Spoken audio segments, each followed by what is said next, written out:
Graça e paz. Amém. Nós demos início na última quarta-feira ao ponto final do estudo sobre a obra do Espírito a partir do Antigo Testamento, que foi a relação do Espírito com a profecia. E vimos rapidamente dois profetas dos livros históricos, embora nós pensamos muito mais a transição do ministério de um para o outro, né? No caso foi Elias e Eliseu. Hoje nós queremos olhar para a ação do Espírito através da profecia a partir de um profeta escritor, vamos dizer assim, porque Elias e Eliseu foram profetas, mas eles não escreveram nada. Se escreveu sobre eles. No caso nosso, a partir de hoje aqui, nós queremos trabalhar um profeta escritor, que é o profeta Ezequiel. E, irmãos, eu tenho uma apreciação especial por Ezequiel. O profeta Ezequiel é um profeta das suas complexidades próprias, ok?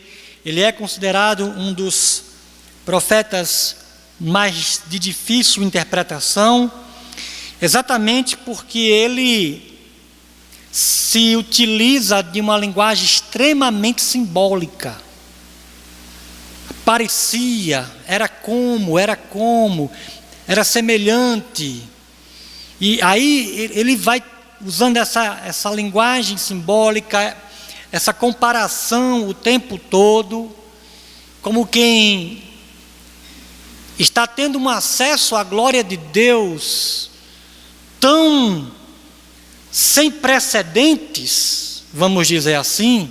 A experiência que Ezequiel está tendo da glória de Deus é tão sem paralelos na experiência humana, que o máximo que ele consegue dizer é isso, parece que é semelhante, e aí ele vai se tornando um profeta de difícil interpretação, se você compara com outros profetas que trabalham a coisa mais direta, sem comparação, sem esse problema de ter uma relação com a experiência humana. Só que aí tem um detalhe: quanto mais difícil de entender o texto, quanto mais trabalhoso o texto for para o intérprete, maior o ganho. Então eu, particularmente, tenho essa apreciação pelo profeta Ezequiel. Aliás, é um dos textos do Antigo Testamento em que o livro do Apocalipse mais se apoia. Eu tenho a impressão que Ezequiel e Êxodo são livros fundamentais para a compreensão do Apocalipse. Então, irmãos, eu estou diante de um profeta por quem eu tenho uma admiração especial pelos escritos dele, pela linguagem, pelo zelo que ele tem pela presença do Senhor no meio do seu povo. Eu quero ler então um versículo aqui no capítulo 2, apenas um versículo, verso 5, mas eu vou ser bastante panorâmico. Eu vou ser atrevido, eu admito, né? Você querer dar uma tacada só no profeta Ezequiel é um absurdo, é uma beira arrogância, mas eu vou tentar fazer isso, irmãos, porque nossa série já está chegando ao fim e eu não queria faltar com os irmãos nesse sentido de apreciarmos o tanto quanto pudermos a obra do Espírito na profecia através da vida de Ezequiel. Eu quero ler aqui apenas um verso, então, capítulo 2, verso 5. E quer aquela nação rebelde ouça, quer deixe de ouvir, saberá que um profeta esteve no meio dela. Senhor, mais uma vez, Senhor, só podemos contar com a Tua muita misericórdia. Como pecadores que somos, diante do Deus que Tu és, tem misericórdia de nós, Senhor. Nos faz contemplar a Tua palavra como devemos contemplá-la. Nos faz entendê-la, Senhor, de acordo com a necessidade do nosso coração. E glorifica Teu grande nome no nosso meio, Senhor. Nos fazendo sair daqui mais parecidos com Jesus, mais submissos à Tua palavra, e que pessoas que expressam melhor a Tua presença. Em nome de Jesus é que nós oramos. Amém e amém. Irmãos, eu gostaria de considerar essa abordagem panorâmica à pessoa, à obra, à vida, aos escritos de Ezequiel. Eu gostaria de começar considerando 3 ideias. Primeiro, a temática que perfaz, a temática principal, o alvo principal, a preocupação principal que perfaz todo o escrito, todo o livro do profeta Ezequiel. O profeta Ezequiel, mais do que qualquer profeta, é o profeta preocupado com a presença de Deus. A presença de Deus no meio do seu povo. Ou, se você quiser colocar de uma outra forma, a experiência da glória de Deus no meio do seu povo. O livro, ele gira em torno de 3 grandes visões, todas elas ligadas à temática da glória de Deus, ligadas à temática da presença, a experiência com essa glória. Primeira visão, que vai ocupar os 3 primeiros capítulos, que é a visão lá no rio da Babilônia, quando ele vê a glória carruagem, trono, essa que nós podemos colocar, ok? A glória carruagem, trono, se aproximando dele, e aí ele tem as visões de Deus. A segunda visão, que compreende os capítulos 8 a 11, certamente a mais tenebrosa, a mais dura, a mais dolorosa de todas, que é quando o profeta é, pelo Espírito, levado a Jerusalém, ao templo de Jerusalém, e lá ele contempla abominações terríveis, e o aspecto mais doloroso de tudo aquilo, que é a partida da glória de Deus. No entanto, não é assim que termina o livro. Aliás, o livro termina mais uma vez com uma visão que envolve os capítulos 40 a 48, e agora, diferentemente da segunda visão, o que Ezequiel contempla é não só um novo templo, em contraste com o primeiro, que vai ser destruído, que foi contaminado, agora um novo templo, e neste novo templo há o retorno da glória de Deus para o meio do seu povo. Então, a primeira coisa a destacar é essa temática que vai perfazer Ezequiel nos detalhes, que é a experiência da presença de Deus ou da glória de Deus no meio do seu povo. Segunda coisa que eu quero chamar a atenção dos irmãos é que literalmente, Ezequiel é um profeta movido pelo Espírito. Eu digo literalmente porque quando nós falamos nesses termos, alguém ser movido pelo Espírito, a gente fica com a impressão de ser uma coisa bem espiritual, bem interior, ser movido em termos de inspiração, ser movido em termos de iluminação, de entregar a palavra de Deus. E embora tudo isso seja verdade, quando usamos a expressão ser movido pelo Espírito, no livro de Ezequiel, irmãos, ser movido pelo Espírito deve ser entendido, a expressão deve ser entendida também num sentido bem literal. Aqui você encontra um Ezequiel que está prostrado, que está de joelhos, e é literalmente posto de pé pelo Espírito. Um Ezequiel que é transportado de um lugar para o outro pelo Espírito. Um Ezequiel que é tomado pelo Espírito, que o Espírito entra nele e ele passa a ouvir as palavras de Deus, ele passa a ficar numa posição ereta, ele passa a ter condições de entender o que Deus está para revelar. Então, nós temos aqui literalmente um profeta que é movido pelo Espírito. A segunda verdade introdutória. Terceira verdade introdutória, que é essa que nós acabamos de ler aqui no verso 5, que também vai caracterizar a intenção de Deus na vida do seu servo: há um profeta no meio deles. Deus diz isso de Ezequiel: eles saberão que há um profeta no meio deles. E aí, irmãos, eu quero relacionar essas três ideias. A ideia da temática principal, a presença de Deus. A ideia de que Ezequiel é um profeta movido pelo Espírito. E a ideia de que a intenção de Deus é que os israelitas reconhecessem, que Israel reconhecesse, os exilados, no caso aqui, lembrando aos irmãos que Ezequiel é um profeta no meio dos exilados. Os exilados iriam saber que entre eles há um profeta. E aí, ligando essas três ideias, podemos trabalhar uma ideia geral na nossa mensagem de hoje, que consiste exatamente em perceber. Como nós podemos perceber que no nosso meio há um profeta movido pelo Espírito, e isso ateste a presença de Deus no nosso meio. Como saber que há entre nós um profeta ou profetas que são movidos pelo Espírito, como evidência de que Deus está entre nós?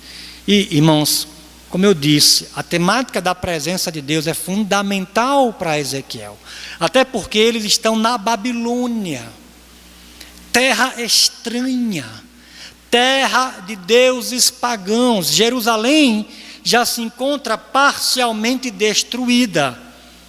O templo é uma abominação. E aí depois eu peço que os irmãos leiam os capítulos 8 a 11. Será que a presença de Deus, então, diante de todo esse quadro tenebroso, está comprometida?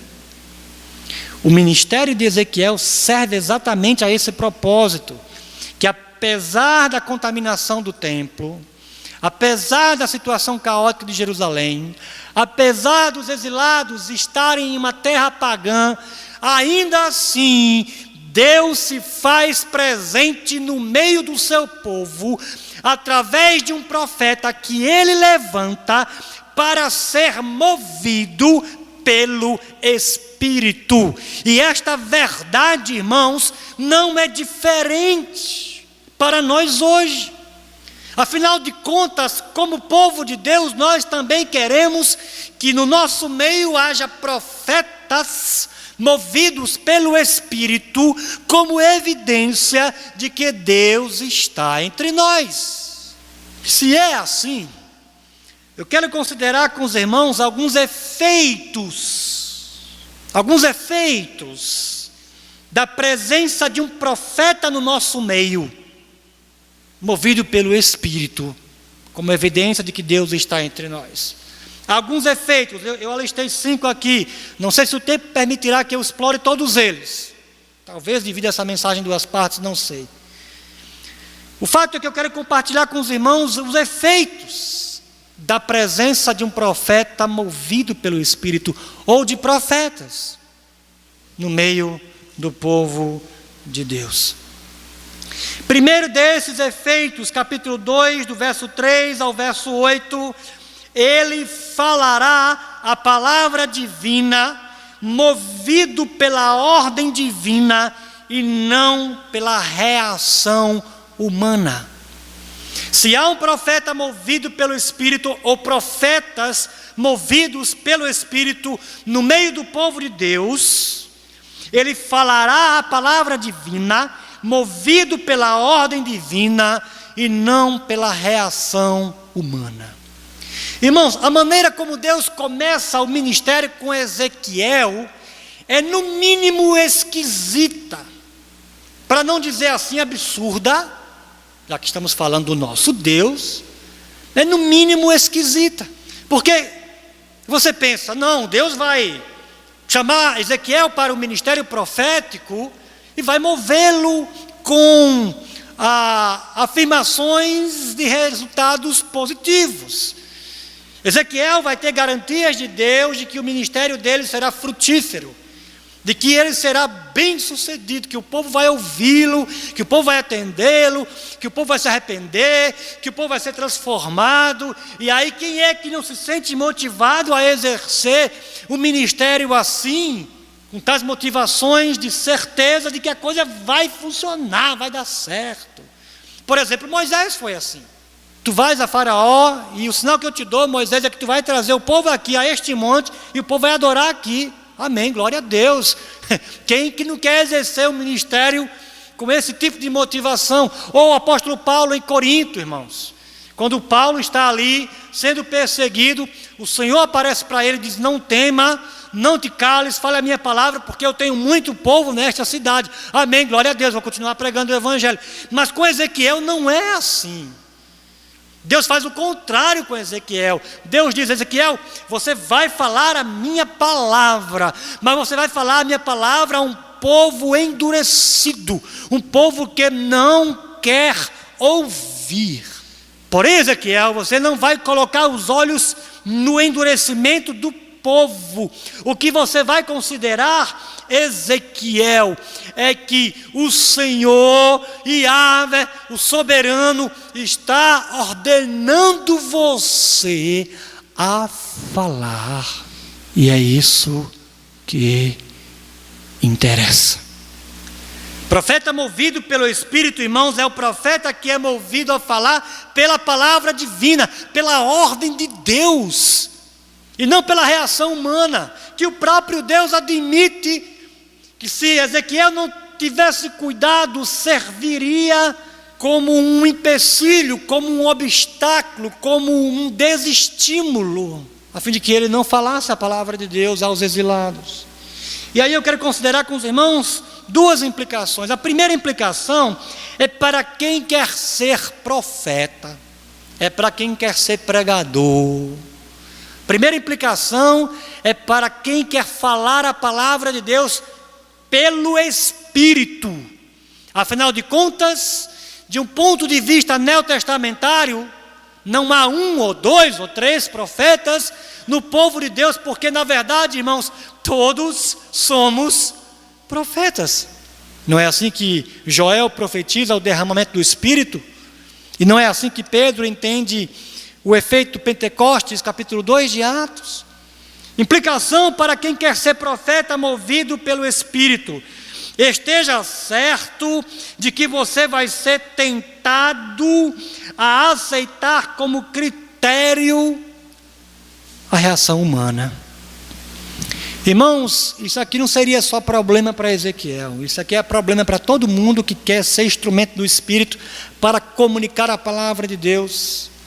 Se as pessoas não estão reagindo bem ao que eu estou dizendo, se as pessoas estão rejeitando o que eu estou falando, se o que eu estou dizendo em termos de palavra de Deus está chegando a provocar até mesmo oposição, será que isso não é sinal de que eu tenho que me calar?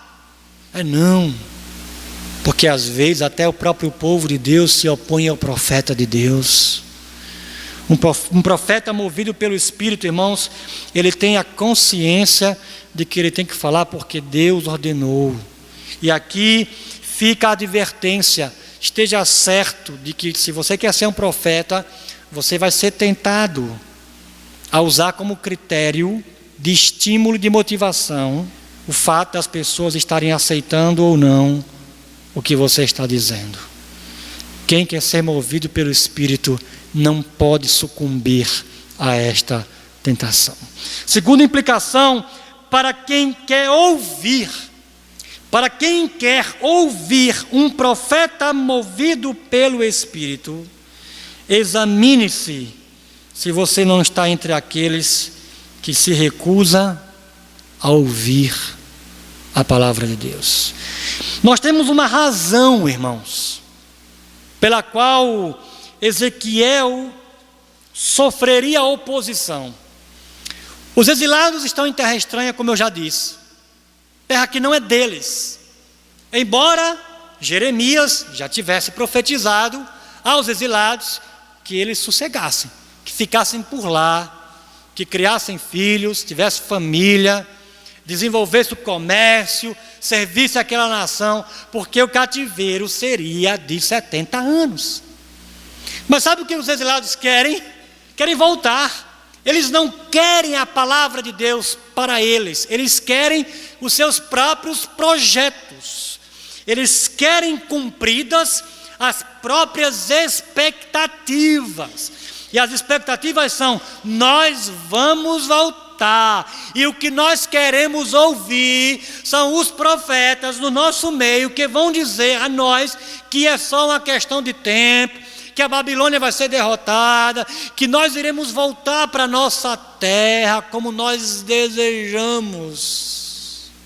Meu irmão, se você quer ouvir um profeta movido pelo Espírito, saiba que profeta movido pelo Espírito vai dizer coisas contrárias às suas expectativas. E que se você está disposto a ouvir quem fala movido pelo Espírito, você precisa estar disposto a abrir mão dessas expectativas que forem contrárias à palavra do Senhor. Segundo efeito, se há entre nós um profeta ou profetas que falam movidos pelo Espírito, ele será endurecido por Deus para continuar falando. Capítulo 3, agora do verso 7 ao verso 14, irmãos poderão ler depois para perceber os detalhes. Aqui, irmãos, mais uma vez, aliás, como vai acontecer durante esses 3 primeiros capítulos, Deus repete a expectativa que Ezequiel tem que ter quanto à recepção do seu ministério. E que recepção é essa? A recepção é que o povo vai estar endurecido. Porque, como eu acabei de dizer, o que Ezequiel tem para profetizar é contrário às expectativas do povo. E em resposta a esse endurecimento dos exilados, sabe o que é que Deus diz? Que iria endurecer Ezequiel. A resposta de Deus ao endurecimento do povo é que Deus vai endurecer o seu profeta. E endurecer o profeta aqui significa que o profeta vai ficar firme para falar aquilo que Deus vai ordenar-lhe. Profeta movido pelo Espírito, irmãos, é profeta que fica endurecido, mas endurecido por Deus, para que permaneça firme no que ele está dizendo. E aí, mais uma vez aqui, eu quero considerar com os irmãos algumas implicações. Primeiro, implicações para quem quer ser profeta movido pelo Espírito. Primeira dessas implicações: quer ser profeta movido pelo Espírito, esteja sempre ouvindo a palavra de Deus. Aqui, irmãos, Deus conclama Ezequiel a estar sempre em sua presença, atento ao que Deus está ouvindo. Aliás, o Espírito aqui toma Ezequiel, leva Ezequiel para um lugar à parte. E neste lugar, Ezequiel tem um encontro mais uma vez com a carruagem da glória, a carruagem trono. Depois, sabe o que é que o Espírito faz? O Espírito coloca Ezequiel de volta onde Ezequiel estava. Só que, irmãos, quando Ezequiel volta aí, verso 14, ele volta cheio de amargura e de ira. Primeira implicação aqui para quem quer ser profeta: tem que estar sempre indo à presença de Deus para ouvir o que Deus tem a dizer. É um ouvir perpétuo. Afinal de contas, irmãos, se deixarmos de ouvir o que Deus tem a dizer, deixaremos de dizer o que Deus tem para falar para o seu povo. Segunda implicação para quem quer ser profeta movido pelo Espírito: esteja disposto a ficar entristecido. Mas isso não é coisa que você diga a quem quer ser profeta, não é? Você vai animar o profeta, você vai enchê-lo de promessas do que Deus vai fazer. A promessa que Deus faz a Ezequiel aqui, irmãos, é uma promessa de tristeza. Deus certifica Ezequiel de que ele vai se entristecer. Se entristecer por quê? E aí não é difícil de nós entendermos a razão. Ezequiel começa aqui na presença de Deus, irmãos. Ezequiel começa aqui vendo a nuvem, carruagem, trono. A coisa aqui é singular, não tem comparação. É semelhante, parece, é como, mas não tem nada na experiência humana que possa de fato descrever com precisão essa glória que eu estou sentindo, que eu estou vendo, que eu estou experimentando. Isso é glorioso demais. A vontade que dá é de ficar aqui. Sabe, Pedro, quando vê a glória de Jesus, a transfiguração: Senhor, bom é estar aqui. Façamos aqui tendas, Senhor. Vamos ficar aqui, Senhor. Irmãos, esse é o sentimento de Ezequiel.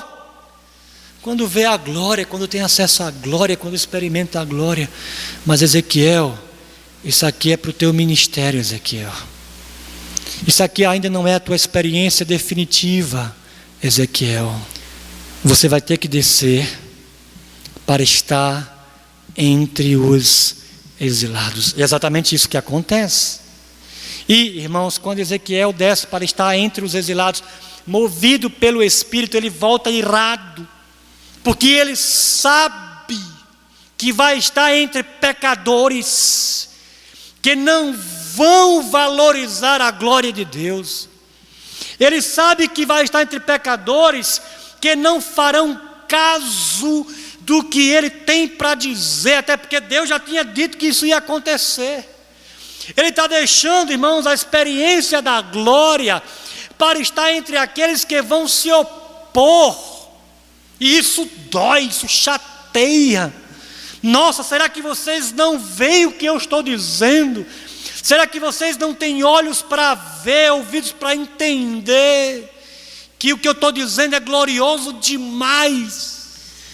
Meus irmãos, como é perturbador às vezes comunicar a palavra de Deus, porque as pessoas não conseguem ver a glória que nós estamos vendo.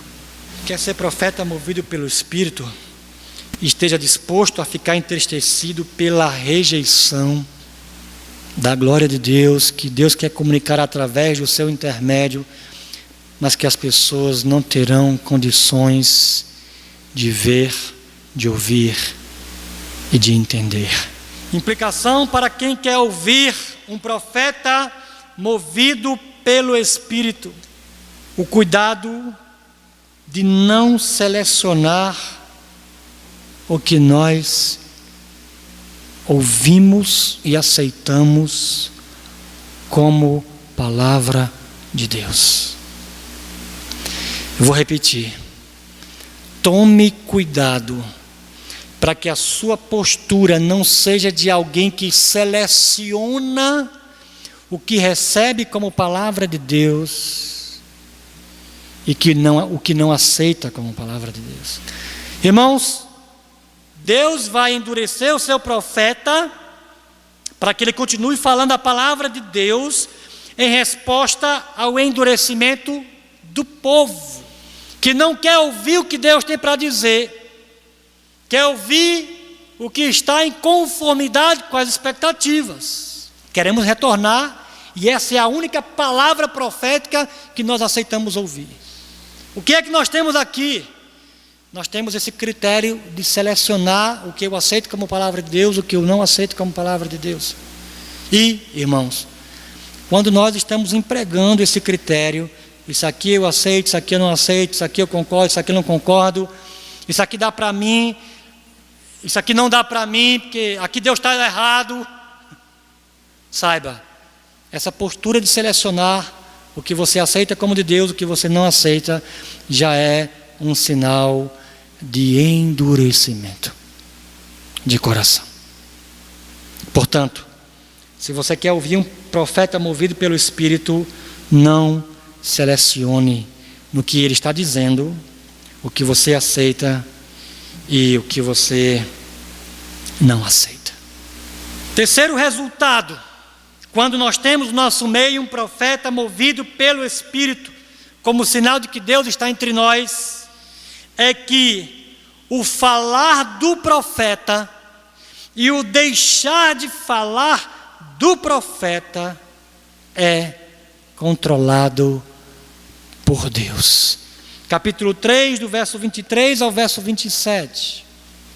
Aqui, irmãos, mais uma vez estamos diante da estranheza de Deus. Aliás, em Ezequiel, como eu já disse, isso é a agenda, não é?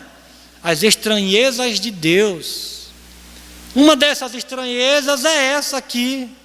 Vá para casa, Ezequiel, se tranque, e lá você vai ser amarrado.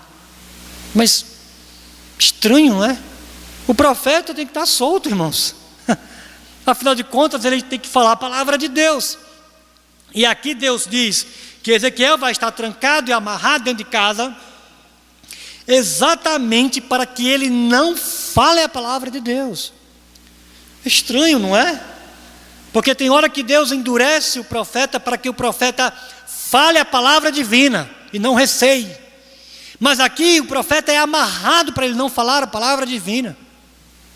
E aí, claro que nós vamos querer tentar entender por quê. E aí Deus diz que Ezequiel vai ser amarrado por causa da obstinação do povo, porque o povo é de dura cerviz, o povo é resistente. E aqui, irmãos, nós temos o outro lado da moeda. Aqui nós temos o Deus que proíbe o seu profeta de falar. Se no ponto anterior nós vimos Deus endurecendo para o profeta falar, aqui Deus está literalmente amarrando o profeta para ele não falar. O outro lado da moeda. A pergunta é: por quê? E aí, para responder a esta pergunta, eu quero considerar com os irmãos as implicações. Primeira implicação é para quem quer ser profeta movido pelo Espírito. E aí, tem hora que o mover do Espírito será para o silêncio. As circunstâncias no ministério de proclamação da palavra de Deus, irmãos, que a sensibilidade que Deus nos dará é: cale sua boca, não fale nada. E não é fácil ficar calado. Ezequiel, irmãos, é um profeta que ama o povo de Deus. Aliás, Deus faz isso em todos os profetas, não é?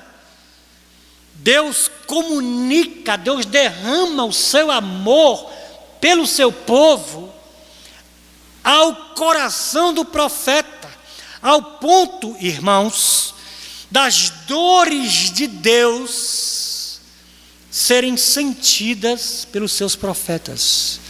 E aí, claro, o profeta que vai mais ilustrar isso para nós é o profeta Oséias.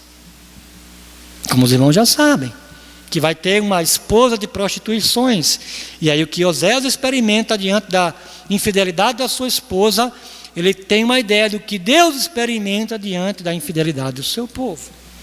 Portanto, nós temos aqui um Ezequiel que ama o povo de Deus. E aí perceba que perturbação, irmãos, no coração deste homem. Afinal de contas, a palavra de Deus é quem poderia salvar o povo de Deus. A palavra de Deus, irmãos, era o único mecanismo através do qual o povo de Deus poderia ser transformado, poderia ser restaurado, poderia se arrepender, poderia abandonar seus caminhos tortuosos. Sem palavra não há como isso acontecer. E aí Deus diz a Ezequiel que ele não proclame a única mensagem que poderia restaurar aquele povo. Quão perturbador, irmãos. Isso não seria para Ezequiel. O fato é que, seja perturbador como for, ser profeta movido pelo Espírito implicará muitas vezes em ficar calado. Apesar de sabermos, irmãos, que a palavra de Deus é a única mensagem que poderá transformar toda aquela situação trágica que nós estamos presenciando ou acompanhando, como era o caso de Ezequiel entre os exilados, que enquanto não fossem curados de expectativas erradas, não poderiam viver para a glória de Deus como Deus queria no meio dos pagãos na Babilônia. Segunda implicação, para quem quer ouvir um profeta movido pelo Espírito, ser privado da palavra de Deus é sinal de juízo. Meus irmãos, é muito bom ouvir a palavra de Deus, não é verdade? É muito bom ouvir profetas de Deus, homens, mulheres, que abrem a boca com fidelidade, para dizer o que Deus diz, para dizer o que a sua palavra diz. Isso é muito bom, isso é maravilhoso, isso é a nossa salvação.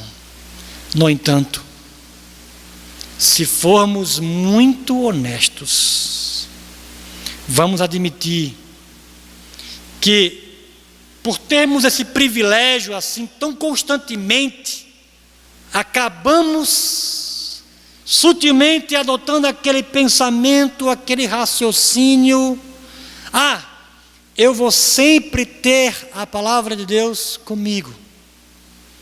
Eu vou sempre ter pregadores que falam fielmente a palavra de Deus. Então, como eu vou sempre ter a palavra de Deus disponível, a qualquer hora eu posso decidir por dar a resposta apropriada. Deus não me faltará com a sua palavra. Ele é bondoso. Eu posso resistir a ela hoje, eu posso dizer não a ela amanhã, mas eu sempre terei a palavra de Deus comigo. Mentira do diabo, irmãos. É verdade que eu tenho liberdade, sim, de responder a palavra de Deus em submissão ou de rejeitá-la. E é verdade que a bondade de Deus fará com que eu ouça a sua palavra, mesmo num contexto de rebeldia. Afinal de contas, é isso que está acontecendo com os exilados. São rebeldes, são obstinados, mas Deus mandou um profeta entre eles, e eles continuam ouvindo a palavra de Deus. Mas haverá um momento em que Deus fará o seu profeta calar. Haverá um momento em que aquele povo ficará privado da palavra de Deus. Então, irmãos, qual é a implicação disso para nós? É que enquanto estamos ouvindo a palavra de Deus, respondamos hoje. A palavra está confrontando algum pecado, responda a ela hoje. A palavra está mexendo com algum valor distorcido, responda a ela hoje. Use sua liberdade para responder a palavra de Deus favoravelmente hoje, porque poderá chegar o tempo em que Deus calará a palavra dele no seu coração e você ficará privado dela. Você não poderá entendê-la. Você não saberá como aplicá-la à sua vida, porque Deus tapou os seus ouvidos.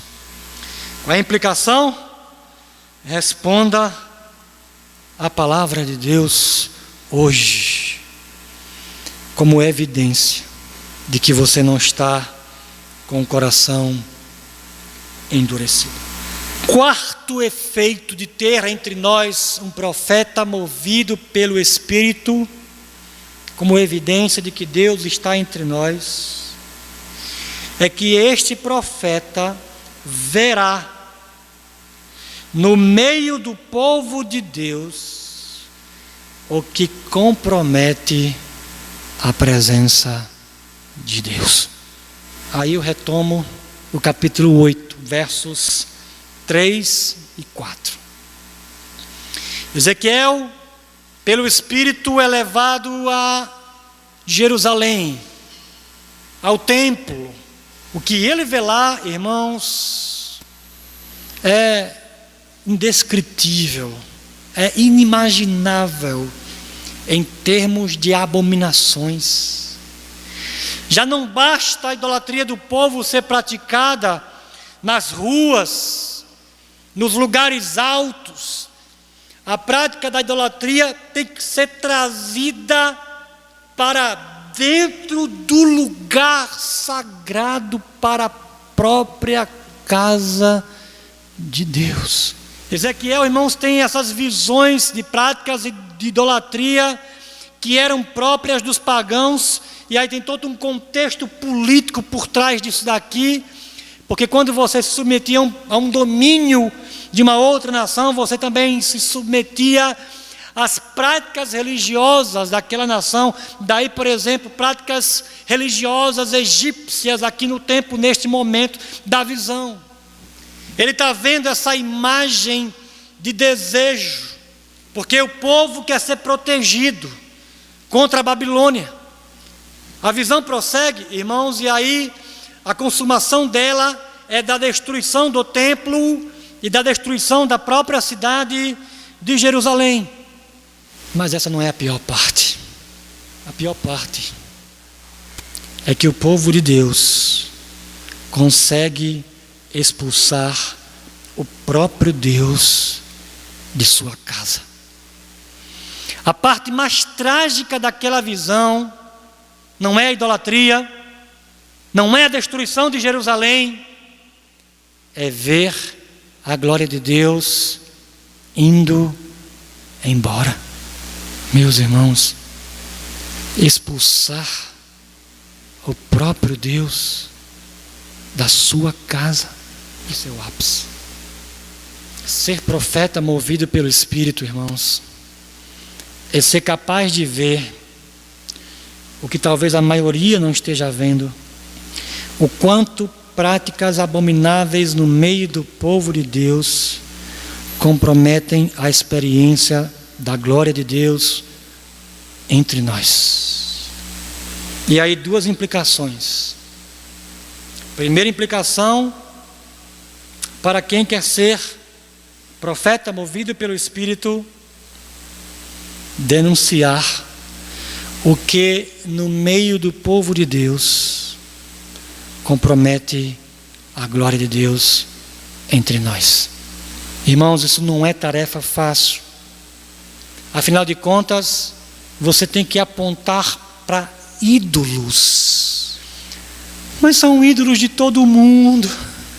Está todo mundo fazendo isso, está todo mundo vivendo assim. É aceitável, é normal.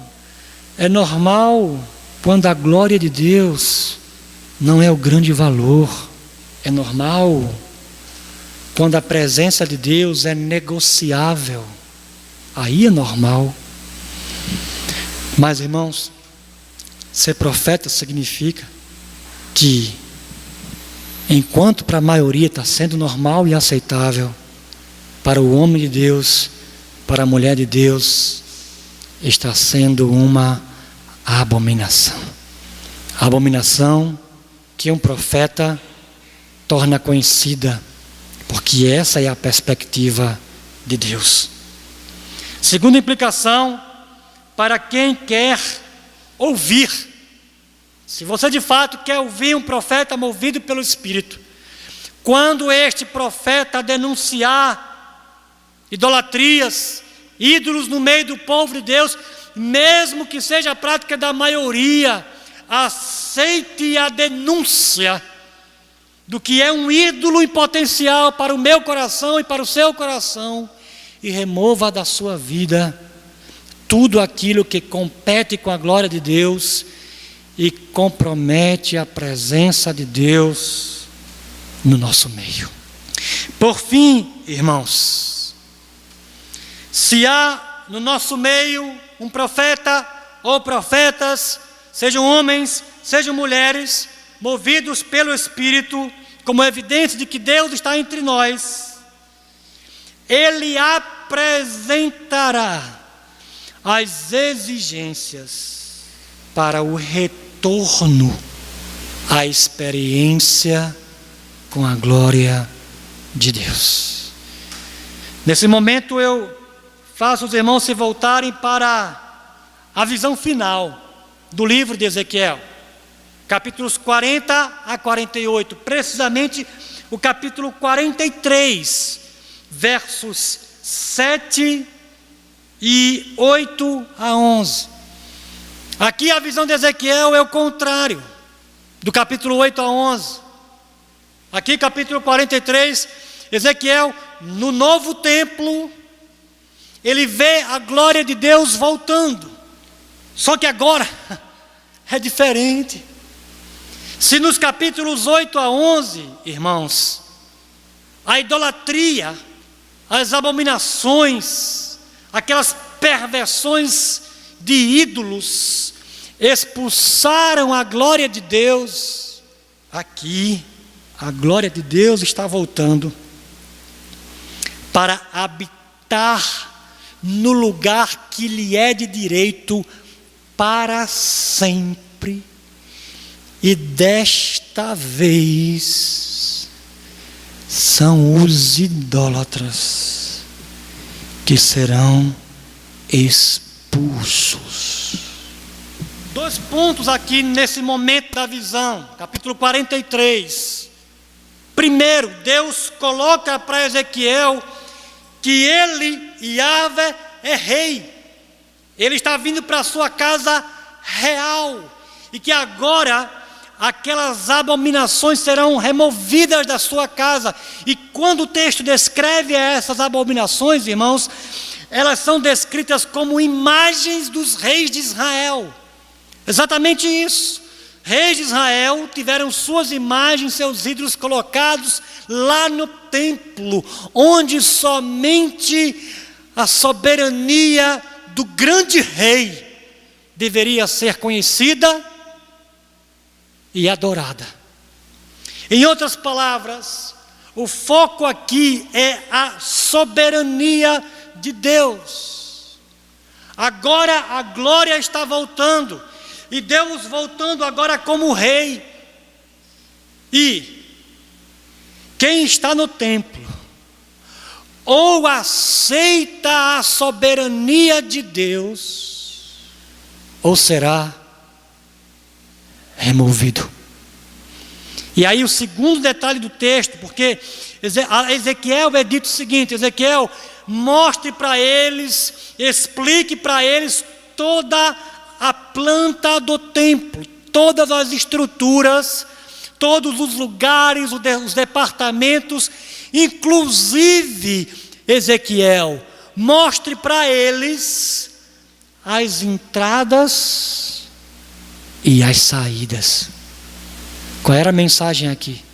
A mensagem era: se você aceita a soberania de Deus, a porta está aberta para você entrar. A mensagem era: não quer se submeter à soberania de Deus, a saída está ali. Pode ir. E aí, irmãos, implicações de apresentar, de ser um profeta que apresenta as exigências para experimentar de novo a glória. Implicação para quem quer ser profeta movido pelo Espírito: mostrar o perigo de não se submeter às exigências da soberania de Deus. Sabe qual é o perigo aqui? De resistir à soberania, ficar privado da glória. Agora vai ser diferente. Não é Deus quem vai ser expulso, é você que vai ser expulso da presença dEle. Ou você aceita a soberania de Deus, ou você vai ser expulso de onde a glória de Deus habita. E aceitar esta soberania, irmãos, é não ter reservas. Não tem isso de ter áreas da vida na qual Deus manda e áreas na vida na qual eu é quem mando. Isso não é soberania, irmãos.